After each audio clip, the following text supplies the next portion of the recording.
Le débrief de RTCI. Le débrief de RTCI. La vie a repris son cours normal à Marrakech, un mois après le fort séisme qui a frappé la ville marocaine, cette ville qui abrite depuis hier et jusqu'au 15 courant les assemblées annuelles du groupe de la Banque mondiale et du Fonds monétaire international. Ces réunions rassembleront 14 000 participants, dont des officiels, des représentants d'institutions financières venant de près de 200 pays membres, dont la Tunisie, représentée par le gouverneur de la Banque centrale Marouane Abessi et le ministre de l'économie Samir Saïed. Pour en parler davantage, je suis ravi de recevoir par téléphone l'expert et analyste économique Monsieur Mouaz Ahdiden. Bonjour et bienvenue sur RTCI. Bonjour Nizar, bonjour, merci pour cette invitation. Merci beaucoup Simoise. Je voudrais commencer par une question qui semblerait peu évidente par rapport à la visite donc de la partie tunisienne et la représentation donc par le gouverneur de la Banque centrale et le ministre de l'économie. Habituellement, c'est la ministre des Finances qui devrait prendre part à ce type de réunion, n'est-ce pas ? Non, c'est une donc réunion périodique et le représentant officiel de la Tunisie auprès du FMI, c'est le gouverneur de la Banque centrale. Et le représentant officiel de la Tunisie auprès de la Banque mondiale, c'est le ministre chargé de l'économie. Très bien. Très bien, donc c'est clair, donc les deux représentants sont là à Marrakech pour donc participer à ces réunions du FMI et de la Banque mondiale. Quels sont selon vous les objectifs de la participation tunisienne ? D'abord, pour faire suite à votre question, la ministre de la Finance aurait pu être présente, ça aurait été un plus. Quel est l'intérêt de la participation tunisienne? Bien sûr, c'est une participation périodique, évidente. Donc, nous sommes membres de la Banque mondiale. La Tunisie également est membre du FMI. Donc, c'est évident que la Tunisie soit présente dans ces réunions. D'autant plus que la situation économique, comme tout le monde la connaît, on a un besoin de financement extérieur important. Donc, c'est une occasion peut-être de relancer le débat et relancer le dossier de la Tunisie parce que vous savez, il y a des experts, certes économiques auprès du FMI, mais il y a aussi des décideurs au sein de ces institutions. Donc c'est l'occasion de rapprocher les positions qui sont assez divergentes entre les deux parties. Très bien, donc si j'ai bien compris, ça pourrait éventuellement... on peut avoir des discussions avec des responsables du FMI en marge de ces réunions pour relancer ce dossier tunisien avec le Fonds monétaire international. C'est ça ? Oui, c'est exactement ça. C'est essayer de remettre le dossier sur la table, de rediscuter, de rapprocher les avis. Vous savez qu'aujourd'hui, le dossier de la Tunisie auprès du FMI, il est au point mort. Même les déclarations de la directrice du FMI elle a dit que les autorités ne se sont pas prononcées clairement si le recours au FMI est maintenu ou s'il est définitivement abandonné.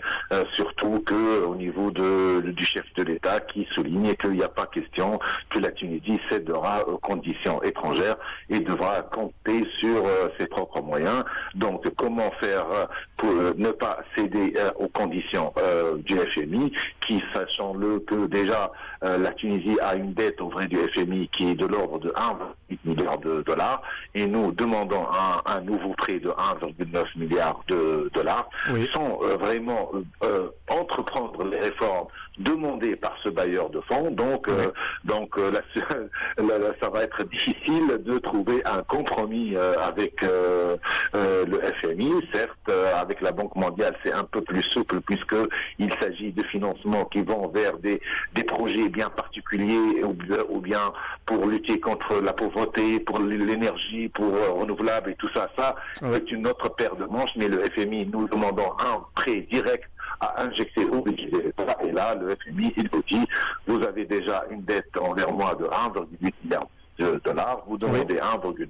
Je vous ai donné mes consignes ou mes recommandations qui sont nécessaires pour retrouver votre équilibre budgétaire. Vous dites que c'est pas possible, ça va toucher des lignes rouges, donc le débat, le compromis, ça va être difficile à retrouver en vérité. Donc la Tunisie, peut-être soit elle fait des renonciations envers le FMI, ça je ne crois pas que dans la valise des deux représentants de la Tunisie il y a ça, ou bien la Tunisie doit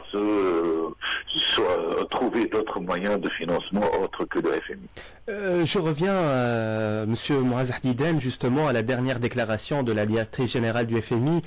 Elle affirme, je cite, que bien que la situation économique en Tunisie soit instable, elle est moins grave que dans d'autres pays d'Afrique du Nord. Elle a souligné la nécessité pour la Tunisie de finaliser l'accord avec le FMI et précisé que le rééchelonnement de la dette n'était pas requis pour le moment. Quelle est votre lecture par rapport à cette déclaration? Est-ce que la Tunisie a toujours cette marge de manœuvre pour négocier? Elle a encore quelques mois pour négocier avec le FMI pour un nouveau plan d'aide ou de sauvetage?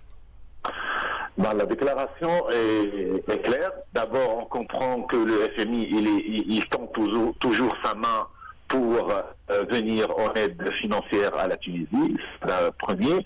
Deuxièmement, on comprend que certes, actuellement, la Tunisie n'a pas un problème d'honorer sa dette, il n'y a pas un souci ou bien pour rééchelonner sa dette, mais elle dit cela, c'est subordonné que la Tunisie devrait entreprendre les réformes nécessaires. Donc c'est un constat qui est subordonné à un acte qu'on doit faire. Très bien, c'est-à-dire, ce que je voulais dire, c'est que la Tunisie a encore une marge de manœuvre. La situation, nous ne sommes pas au bout du gouffre, et donc il y aura quelques mois peut-être pour renégocier avec le FMI et voir quels sont les points sur lesquels on peut s'accorder pour avoir ce plan de sauvetage. Exactement, parce que vous savez, la situation n'était pas aussi bonne au mois d'avril ou de mai. La Tunisie a eu la chance d'avoir quelques financements extérieurs qui sont venus au bon moment, notamment celui de l'Arabie Saoudite, de la BAD, de la Banque mondiale. Oui. Donc à l'été, principalement. En plus de ça, il y a eu une vraiment belle amélioration des recettes touristiques. Oui. Tout ça a donné une marge de manœuvre à la Tunisie pour finalement terminer l'année sans des soucis importants majeur. Majeur au niveau de ces équilibres. Mais cela, c'est un report parce que 2024, ça va être une autre paire de manches. Nous avons encore beaucoup de crédits à rembourser. Nous avons élaboré un budget de l'État 2024. Nous allons voir le ministère des Finances, qu'est-ce qu'il va mettre dedans comme des dépenses publiques. Oui. Et donc, on va avoir une idée à peu près du besoin de financement de l'État pour l'année 2024. Et là, ça va être donc peut-être une occasion ou peut-être une contrainte que pour la Tunisie qui doit aller renégocier l'accord avec le FMI. Il y a le président de la République, de toute façon, Kais Saïd, il répète sans cesse que donc le pays devra compter sur ses propres moyens. La question qui revient toujours, c'est que est-ce que la Tunisie peut se passer tout simplement du prêt du FMI pour élaborer la loi de finances et le budget de l'État pour 2024? La Tunisie peut se passer d'un financement du FMI, mais à deux conditions. Il y a deux conditions majeures. La première condition, c'est de vraiment relancer l'économie, relancer l'investissement, relancer la confiance, améliorer le climat des affaires, mettre tout le monde au travail. Ça, c'est la première condition et ce n'est pas facile de le faire du jour au lendemain. Et la deuxième condition, qui est sine qua non, donc c'est adopter une politique budgétaire d'austérité, c'est-à-dire on doit baisser les dépenses d'une manière drastique au niveau des dépenses du budget, chose qu'on a fait un peu en 2023, comme vous savez, il y a moins de dépenses au niveau des subventions. Donc peut-être 2024, ça va être la continuité de cela. Mais comme je l'ai dit, ce que a déclaré le président est possible, mais ça demande deux conditions. La première, c'est relancer la machine économique et améliorer la confiance et le climat des affaires. Et la deuxième chose, poursuivre cette politique d'austérité au niveau du budget de l'État. Les sources de financement, Monsieur Moaz Hdiden, pour le budget de l'année 2024, ce sera probablement dans la même logique que donc les sources de financement de 2023, à savoir la saison touristique, les transferts des Tunisiens à l'étranger et l'exportation des produits agricoles, au détriment, comme vous l'avez dit, donc de la relance de l'investissement et tout en gardant la même voie de l'austérité. Est-ce qu'il y a d'autres sources de financement pour le prochain budget de l'État? Alors, pour tout ce qui est transfert des Tunisiens à l'étranger, vous savez, nous avons atteint une enveloppe de 10 milliards de dinars comme moyenne annuelle. Et là, ça se voit qu'avec le niveau d'évolution et de croissance, ça commence à saturer. On a atteint un peu le potentiel de ça.